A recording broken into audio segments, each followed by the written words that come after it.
Hello and welcome back to the Reapers. So we're on to our Mirage 2000C again, and today we're looking at the radar, and in particular we're looking at it from an aspect of BVR, so that's beyond visual range, i.e.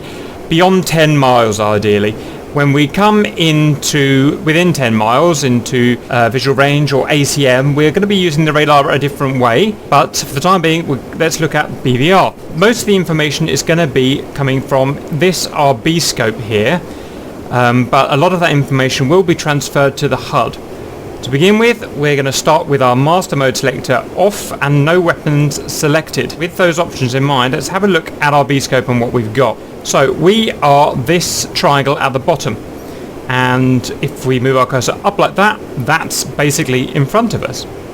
And this is what our radar can see in front of us, and our radar can see, as I like to describe it, like a slice of cake. We are at the pointy end of the slice of cake, and our radar beam scans outwards. It doesn't scan that slice of cake completely all the time. Instead, it zips across left to right. You can see that B scan going left to right. I'm trying to follow it with my cursor. That is the actual energy beam being shot out by my radar. It scans left and right and left and right, and whenever it comes across some kind of radar contact, it'll plot it in my B scope. And although it only picks it up for a fraction of a second, when the B scan line goes above the target, it will store it in memory, and it will show in the radar in the B scope essentially, as long as that target is there and detectable. So let's look at some basic symbology in our B scope. So first of all is the range of the display. So currently we've got 40 miles selected here. So that's the 40 mile mark. That's 0. Halfway is about 20 miles. So that's not as far as the radar can see. The radar can essentially see infinite. Our radiation never actually stops. It keeps going to the end of the universe. But that's what our display is set up to. And we can change that. We've got down here, if I can find it, our range, our distance there. So we can go up with a right click and it's up to 80. And we can go down to 20. Another way we could do it is by shifting about our TDC cursor. If we wanted to go off the edge of the 20 like that, it'll automatically go up to 40, and then again up to 80, and the other way we can go down and like that down. We can keep going down effectively. Okay, I should show you what I'm pressing for the TDC slew. So I'm pressing these: TDC down, TDC left, TDC up, and so on. Now I should say, before we even get as far as this, we need to activate the radar. It's going to be behind our throttle, which is quite a little bit difficult to see. That one there. We've got a ret, which is off. We've got PCH, which is warm up. SIL, which is standby, silent. And EM, which is emitting. So basically, to have the radar on and fully working, EM is what you want. So I can move this TDC cursor around once we're on radar emitting mode, and I can move it within our slice of cake anywhere I want, including off the top, in which case we go to a new scaled slice of cake. We get a lot of information on our TDC, which is we get on the left here, that's the amount of miles the TDC is away from us. We are that triangle, 28 miles away, 14 miles away, 30 miles away. Okay. Now, these two characters here are a little more complicated. So this is saying, if we imagine our slice of cake, which has a thickness which increases as it gets away from our plane. If you remember our slice of cake diagram, which I've shown. So if we imagine we move from our plane here outwards along our slice of cake to 28 miles. At that point, if we drew a straight vertical plumb line, the top of the plumb line would intercept the top of the slice of cake radar scan zone at 20,000 feet there, and if we plumb down at that line, we would intercept the bottom slice of our radar cake scan zone at a theoretical minus 5,000 feet. And you can see as I go down towards us, inwards to the slice of cake, these numbers get smaller, and as we go further and further away, the numbers are getting bigger, as essentially the slice of cake scan zone is getting bigger. Okay, so that's that. Now let's look at the thickness, if you like, the width. If you imagine our slice of cake as a V, at the moment it's set up at, I think, 60 degrees, like kind of where I'm measuring that angle with my cursor. We can change that thickness if we go to our that balayage, whatever that means, it is our radar azimuth selector. We're 60 degrees, we can go to 30 degrees. And you can see we're now down to just this 30 degrees that we're scanning. The bonus of doing that is that our scan line, which is going left to right, has less degrees to travel. Therefore, it can go left to right quicker, and therefore you can get a more up-to-date scan. So if you know a target is a certain azimuth, what you can do is reduce your scan azimuth. We've got down to 15 degrees there, so we're belting across here. It's going to give you a more, essentially a high resolution scan, a more accurate, quicker updating scan. Okay, but if you don't know where the target is, stick out at 60 degrees for maximum coverage. Let's get that out. There we go. Next, our radar elevation. So imagine going back to the analogy of the slice of cake. We can point to that slice of cake up and down, right up into the sky and right down. So if we're scanning, and that is symbolized on this left here, which is our which is our radar elevation indicator. Currently we're centralized here. We can tell that because we've got our tick here and a 4 there. We'll go over the 4 in a minute, but we can adjust this up and down. Now I've decided all of these commands I've shown you down here can be set as buttons and keys on your keyboard. I've decided to set the elevation control as keyboard, so let me show you that. Radar antenna up, radar antenna down. So back we go. I'm going to press those keys and you can see that I'm aiming the radar antenna down now, and you can see when I do that it changes the plumb interception altitude because we're aiming down our slice of cake, and now we're aiming up into the sky, so forth. So if you know a target is in front of you when you're neutralized like that and you can't see a target and you have an idea the target may be above your radar scan zone, what you can do is aim, and this is very important to do, aim your radar antenna elevation up like that until you find the target. Do it fairly slowly until you find the target. That's something you'll have to do, and vice versa. If it's down low, below your radar scan zone, you may have to aim it down. Okay, so that's that. Next, onto the actual vertical thickness of our slice of cake is measured in bars. That is bars of scan. So at the moment we've got 4 bars of scan. So if you may imagine our thickness of our scan zone slice of cake is made up of bars, and each bar is a left, I think it's a left to right or right to left of our scan line that you can see here. At the moment we've got 4 bars of thickness. If you don't want such a vertically thick slice radar scan zone cake, we can change that. We can change that here, Lignes. So we've got 4 bars at the moment. We can do 2 bars. So it shows we're at 2 bars now. That's a much thinner slice of cake we're scanning, and again it updates like changing the azimuth of the radar. It can update quicker like that. It's got less bars of vertical elevation to scan. Or if you want it super quick, you can go to 1 bar. So the vertical slice thickness of our cake now is very, very thin, just 1 bar, but it updates every time that hits the left or the right. So it's very quick to scan. So we're going to set that back to 4 bars as our standard. Okay, we've got our PRF. Do you fancy having a shot of the PRF, Sherman?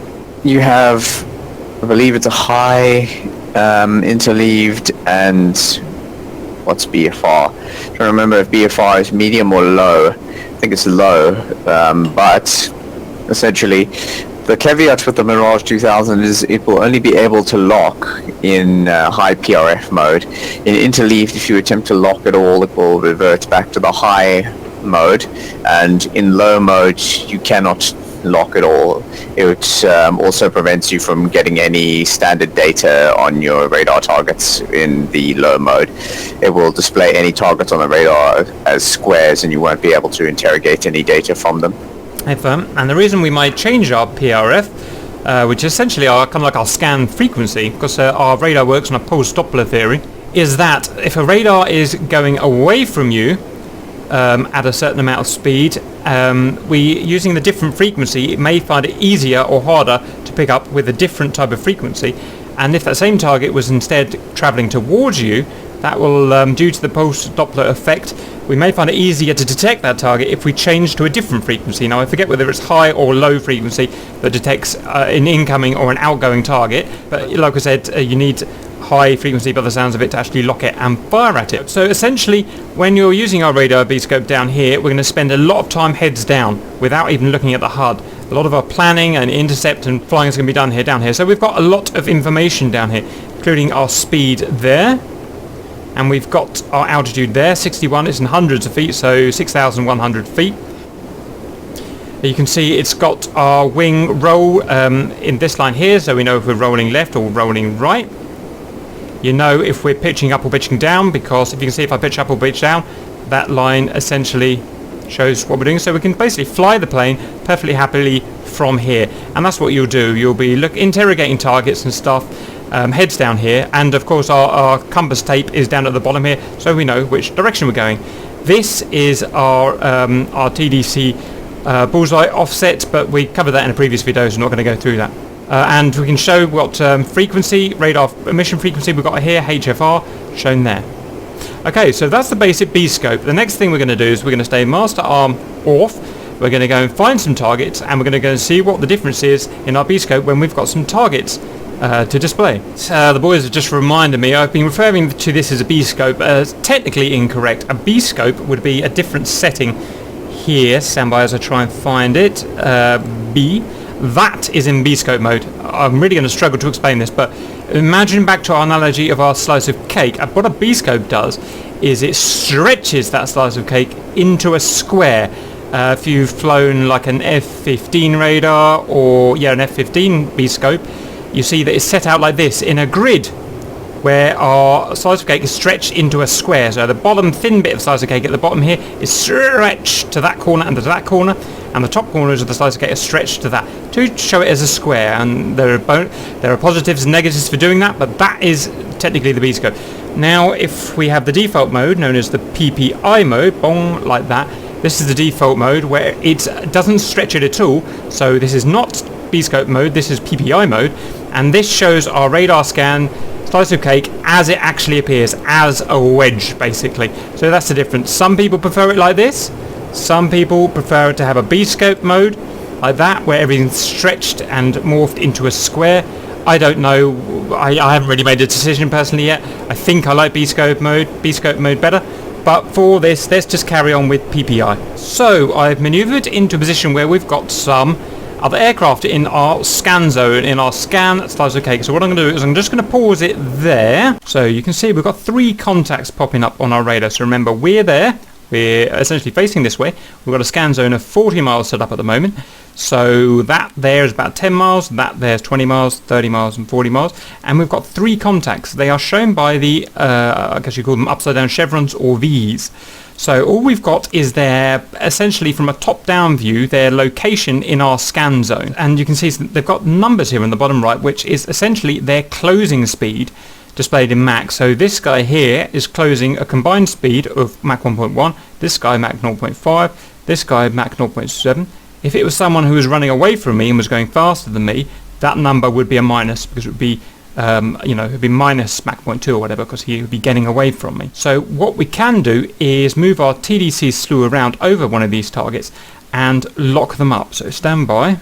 So that guy there, 19 miles, and we're going to lock him up, and we've locked him up. Now that shows the button that we've used to do that target lock.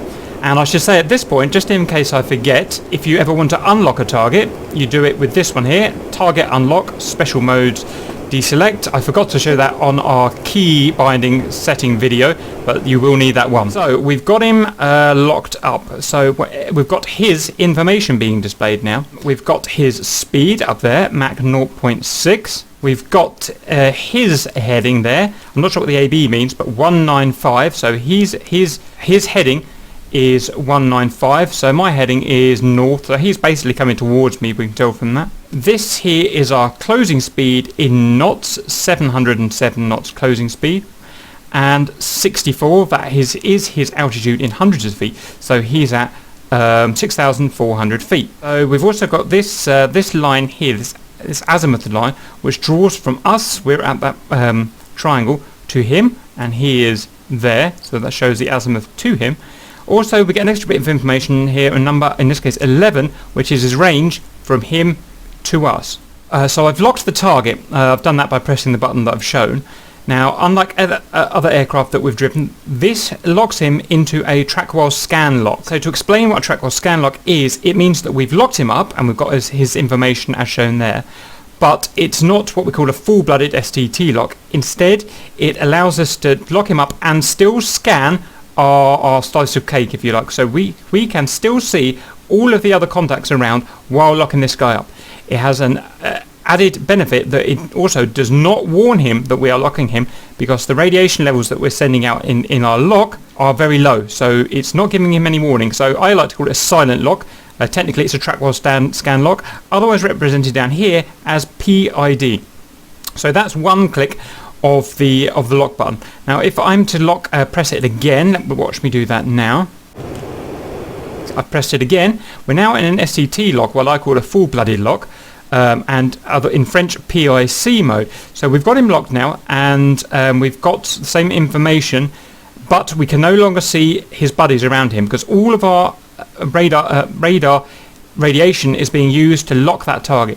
Now it's important to point out we can't fire any missiles on a track while scan lock, a PID. It's purely used for navigation and looking, if you like. If we want to start firing missiles, we have to go to this PIC mode, this full-blooded STT lock. So that shows the benefits and the drawbacks of using the two modes. So if you'd like to say use PID or track while scan for the looking, for the searching, and then as soon as you want to fire your missiles, change to PIC or STT, and then you can fire your missiles. Now when you are in this PIC mode, you are emitting a lot of radiation to that target, and you will give him a warning on his RWR like that you're locking him. So all those things need considering. Right, so I was just looking at, so we've got this kind of full STT lock, and we've got some extra information now that we've got that. First of all, I forgot to say earlier that once you've got a guy in a lock, we can tell his azimuth as well. It's kind of hard to see because he's heading towards me, but if you can see from him there, that little V, towards the one there, you can see a tiny little line from there to there. That shows his heading. So it would be easy to see if he was heading at that kind of angle. It would have been easy to see. But that, so we can show his heading from that. Also, when we've got him in full lock like this, it adds, if you like, two vertical lines to the edge, like a H, like we've got it there. And we're also in range to determine which kind of aircraft it is. And you can see it's got a 2000 written above it. That's because the guy that I locked just happened to be a Mirage 2000. I haven't turned IFF on yet, so I don't know whether it's a good guy or a bad guy. But at this point, we know his heading, we know his range from us there, we know his closing Mach there, we know the type of the aircraft he's got there. Just one quick thing of notice as well, that as well as our speed there, I guess because we've got someone in a lock, that it's also showing our Mach here now as well, so Mach 0.64.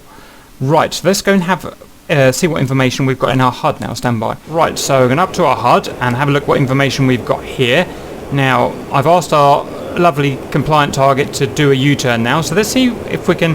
There, you can see him changing. He's changing his azimuth there, and that there is showing his angle in relation to us as well. So 180 is facing away from us, 0 is facing forward, and helps us determine if he's trying to turn at an angle to us and trying to beam us or not just, okay? So we can see him there.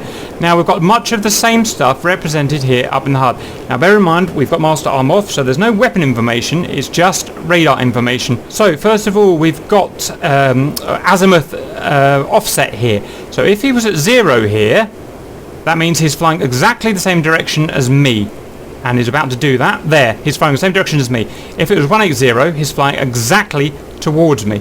If it was showing 90 degrees, then it would mean, I can't remember if it's left or right, but it would mean either left or right, exactly 90 degrees. And you see it looks like it's going to turn now. And you can see that's going up to, off to the left there. Yep, it's at 90 degrees to us now, more or less, okay. In addition, we can see the box, the full box is where the target is. The dotted box is a leader that leads us to the full box. So you can see, if we don't have him on the screen, remember our radar scan zone is much bigger than what we can see on the HUD. So if we can't see him, we can follow this hashed box here and get to him. Like so. We've also got other information here. On this little box here, we've got the closing speed, so currently minus 218 knots, so that means he's getting away from us at 218 knots. If we were coming towards each other, it would be a positive number, and probably quite a big number. So we can tell that it's just getting away from us at the moment, okay? Next is our ranging bar. Oh, well, I've lost a lock. Stand by. I'm going to try and reacquire him. So that's a good example, actually. With a radar, when the hostile gets at certain angles to us, or he's at certain differences in speed to us, due to the pulse Doppler effect and other anomalies and deficiencies with the radar, we can lose a lock. So what we're going to do is we're going to go back and try and reacquire him. So we can see him there. Let's try and get him. Got him. Okay, so just look at our ranging bar here. So here is our ranging bar. This will change the that 0 at the bottom, that's where we are, and that top number will change of the bar depending on his actual distance. So his range is 10 now. If we increase that range a bit, if I back off the gas, the ranging bar is now 0 there and 20 there. I know it doesn't show 20 there, but take my word for it. Oh, I've lost him again. Blast. Right, let me go and get him again. Right, so it turns out you can't... If I go above 10 miles, I'll lose lock, basically, on a cold aspect target, unless I mess around with PRF, which I'm not going to. So just to say, that is his range there within the selected ranging bar, which is set at 10 at the moment. If his actual range there goes above 10, it scales out to 20. If it goes above 20, it scales out to 40, and scales out to 80, and so on, okay? If I had a weapon selected, I would have markers on this range bar showing shooting cues, showing different times of when I should be shooting at him, basically. Okay, so that's all the information there. The next thing to do is to select a weapon, and we're going to very briefly go over the extra information that we get when we have a weapon. Right, so I'm going to choose a weapon. So in fact, before I do that, I'm just going to get Master Arm on and see what different information we get. In fact, no, I am going to choose a weapon. So Master Arm on, and we'll just look at the super. Because why not? We're not going to get too in depth with this weapon radar information, because we will cover it more in the weapons tutorials that we do. So let's just have a quick look at the extra stuff that we got. So we've got some extra information here. We've got our G and our alpha there, because if we've got weapons selected, we're going to be in combat, and that stuff's useful for combat. Got the 530 there, that's the name of our missile. Closing speed's still there, so closing at 70 knots or so. Range here, exactly the same, but we've got markers. So the computer will calculate at the current aspects and speeds and whatnot shooting cues. So once we're below this cue here, the upper cue, that is the maximum range that the missile can hit the guy at. So as long as we're below that max range cue, we can fire and hit him, as long as he doesn't evade. This, and there's the next one, this is the lethal firing marker here, the middle one. That means if we fire below that, then he can dodge, but we're still, chances are, we're still going to hit him. Right, got him back. It's because you see he's against the mountains there. Confuses my radar, so as soon as he's up in the sky, I should keep locking. Right, so that was the lethal range there. So as long as we fire within the lethal range, which we are now, we should be able to hit him, even if he dodges. And that minimum line, that line there is the minimum range. So we've got to fire above that minimum range to get a hit. If we go below that minimum range, we'll be too close for the missile to activate and hit him. We've got here time to target. So that is our right missile, that is our left missile. And it says 8 at the moment, so that means if I fired now, it would have 8 seconds for that missile to leave me and hit poor old Sly there. Okay, so that's information. Also, it's got his box here. A new cue box has appeared here, an aiming box, if you like. So I always need to put lead on my shot, unless he's flying literally exactly the same direction as me, which is never going to happen. I'm always going to have to put lead on my shot. And so that is the lead box there. So I want to put that lead box inside my circle here. So you can see the lead box is changing as he maneuvers. So if I were going to fire at him, I would want to go chase that lead, and sometimes it looks really exaggerated, but it's what you have to do for a missile. I would fire there with all that lead. So it's constantly calculating the lead that we need to put on that shot. Okay, so that's that. I don't really want to go any further into weapons at the moment, because I'll just be repeating myself. So I think next slide we'll go and have a look at IFF. I'm going to scroll down here. So some planes have automatic IFF. You don't have to do anything to get the IFF to work. This is active IFF in this aircraft, so we need to go to the IFF panel, which I will find. There it is. Rotary switch to the left. Roger, this is our IFF panel here, and here's our switch. It's currently off. We want to go to Cont, so that's basically on. We've got our IFF working on there. Now I want to press, let me show you the button I have to press, let me get stable. That button there, nozzle steering IFF interrogate. If I press that just once, ping, you see he comes up with an A right there in his box, and it will stay for about 2 seconds. and that shows that he is a friend. Now let's have a look at the IFF on the B-scope. So we're currently in an STT lock here, i.e. PIC, and you can see it's just him that we can see, and we can see his H here. If I was to press the IFF interrogate, pong, I get, you see, first of all, it shows a dotted line along the outside of our scan zone, and it gives me double lines there. If he's a friend, it gives us an extra set of lines on the outside of our H. That's right, isn't it, Sly? Only if it's a friend. That's correct, yes. Now I'm going to IFF interrogate. Let me just move that out of the way in track while scan mode, and so we get an extra line at the top here of our scan zone. I don't know why, but we do. And we get the double lines here on the outside again, but we also get a filled-in diamond in his V or in his chevron. So that's it in track while scan mode. Right, what I'm going to do now is unlock Sly and go and find some bad guys and see what IFF looks like with the bad guys, so stand by. Right, so I've manoeuvred myself, so I've got a bunch of guys, a whole bunch of contacts, 1, 2, 3, 4, 5 contacts on my radar, set up as before. So let's go and, in fact, we don't need to lock anything up. What we can do is interrogate all of them that are on my B-scope using the IFF interrogate button, so stand by. So, we've got a double line at the top there, and you can see one of those V's is coming back with a solid diamond. So, that is the one that is friendly in this case. Okay, so I'm not locking it up, so I don't have to lock it up to IFF interrogate it. I can interrogate anything that's in my radar slice of cake, and I've lost him now because his speed or whatever. But that shows how you can detect at this point before locking, or if you're on a track while scan, so you're locking someone but still watching everyone else, you can check which is friendly and which is hostile. Now it'd be nice to have an automatic IFF like in the F-15 or something where you don't have to do this interrogate, it's all done automatically, but deal with it, that's just what you have to do. So in the Mirage it's very important to IFF interrogate all the time basically to get a decent picture of what's what and make sure you don't friendly fire.